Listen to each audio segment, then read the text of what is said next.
Selamat siang, Pak Alfon dan teman-teman. Saya Davina. Saya Gisel.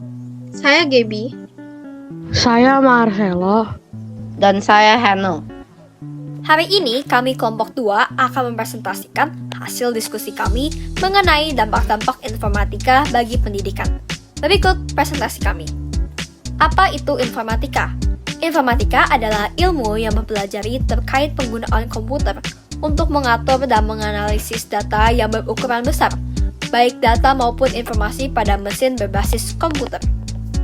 Sekarang mari kita membahas sejarahnya. Sejarah informatika dimulai pada tahun 1950-an dengan perkembangan penggunaan komputer dan bidang perawatan kesehatan. Pada tahun 1960-an, penggunaan komputer meluas ke bidang manajemen, komunikasi, sintesis, informasi, dan lain-lain. Pada tahun 1994, Universitas Edinburgh memperkenalkan informatika sebagai studi yang mempelajari algoritma, struktur, perilaku, dan interaksi sistem komputasi alami dan buatan. Apa saja dampak informatika bagi pendidikan dan manfaatnya? Dampak ini ada yang positif dan ada yang negatif. Berikut beberapa dampak positif informatika bagi pendidikan. 1. Memberikan kemudahan dalam mengakses informasi.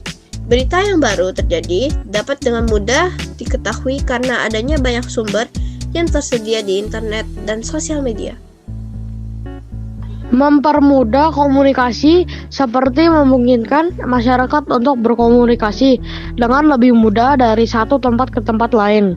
Dan di bidang pendidikan, siswa berkomunikasi dengan guru secara online pun mudah untuk dilakukan.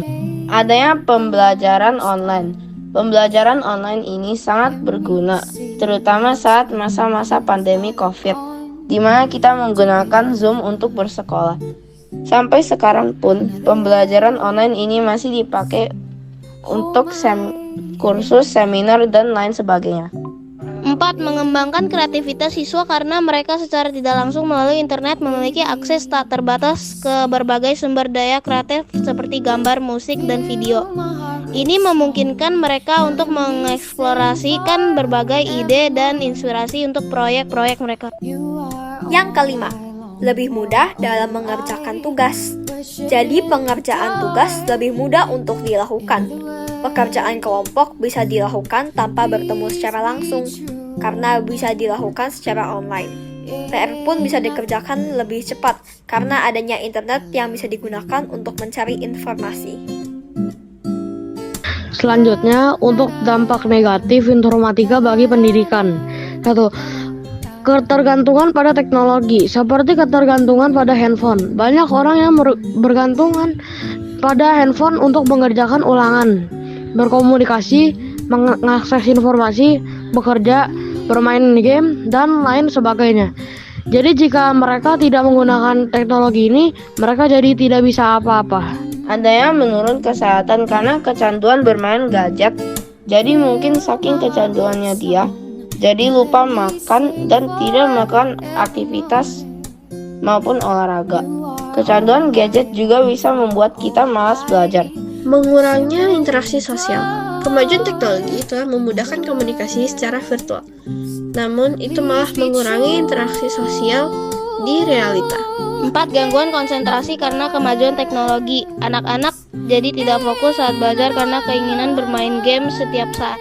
Kelima, berkurangnya budaya membaca dan menulis. Karena berkembangnya teknologi, semakin banyak juga waktu yang dihabiskan di depan layar komputer. Semakin sedikit waktu yang dihabiskan untuk membaca buku. Budaya menulis pun berkurang karena adanya aplikasi seperti Word, Docs, dan lain-lain. Dan terakhir, kami ingin menyampaikan kesimpulan dari presentasi ini. Sebagai pelajar, kita harus bisa memanfaatkan teknologi informatika dengan baik. Hindarilah dampak negatif informatika seperti kebiasaan menyontek dan lain-lain. Sekian informasi kami. Mohon maaf bila ada salah perkataan dan informasi yang kurang tepat. Terima kasih.